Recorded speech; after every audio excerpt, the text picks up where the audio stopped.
Hey guys, Daniela here, your mental health counselor with another video.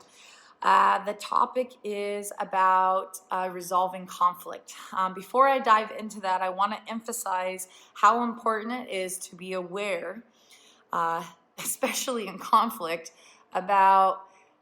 be aware of your feelings and your thoughts in the middle of conflict, which can be pretty hard to do when our emotions are super high and we're angry or we're in an argument or someone we're with is annoying. Relationships are hard and they take lots of communication, lots of self-awareness, and yes, a lot of self-respect. So I want you to remember that we need to also respect ourselves in conflict. And I'm going to explain this. And so a word that I want you to remember is fast.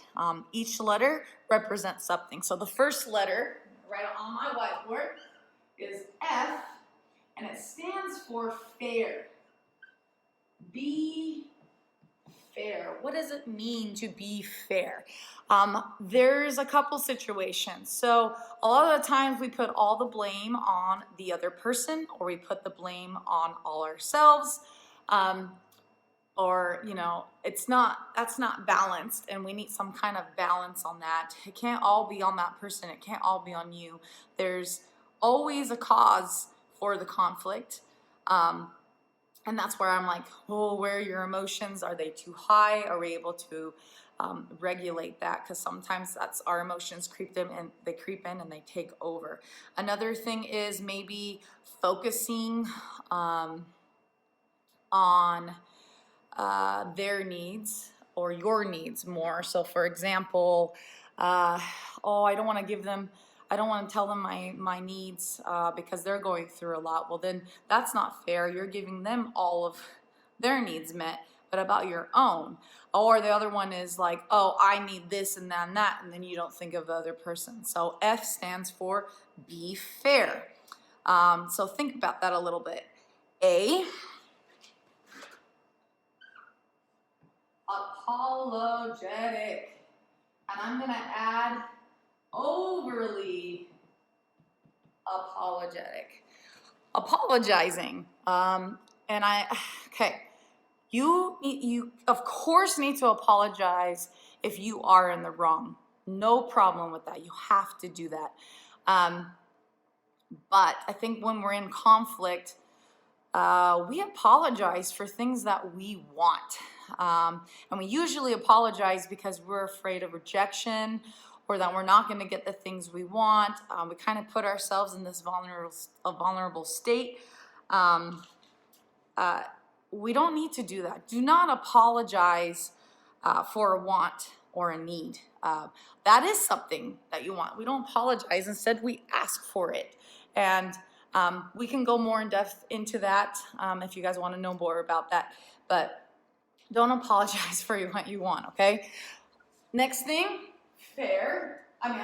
S, okay? Stay. Oh, that's not it. What is it? I forgot already. Cheat sheet. Stick to your values. That was right. Next one is stick to your values. I don't know if you can even read that. Stick to your values. You have no idea how many times I see people selling themselves. They'll do anything that has nothing to do with their values. Give yourself some self-respect right there. Don't, simple word is be honest. Don't start making up things. Don't start lying. Don't start making up a whole story.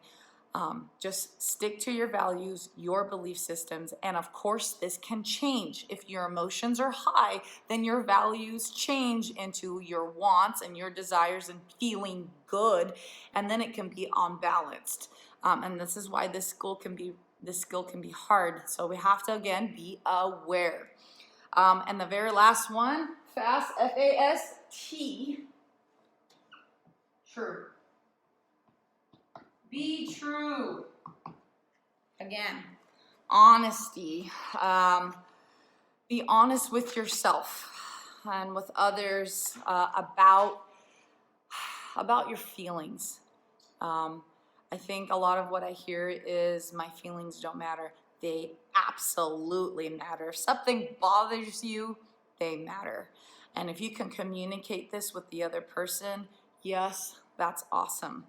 Now, I understand that this skill is meant to work for you. This might not solve the conflict, but it solves and helping you have some self-respect for yourself in a situation. So I'm gonna leave it up there.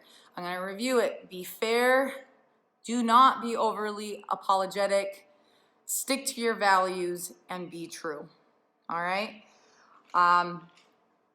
There's a lot of ways that we can communicate and things that we want. I think we might be doing some activities along that in the next couple weeks in advisory. But other than that, you guys, I hope this helps.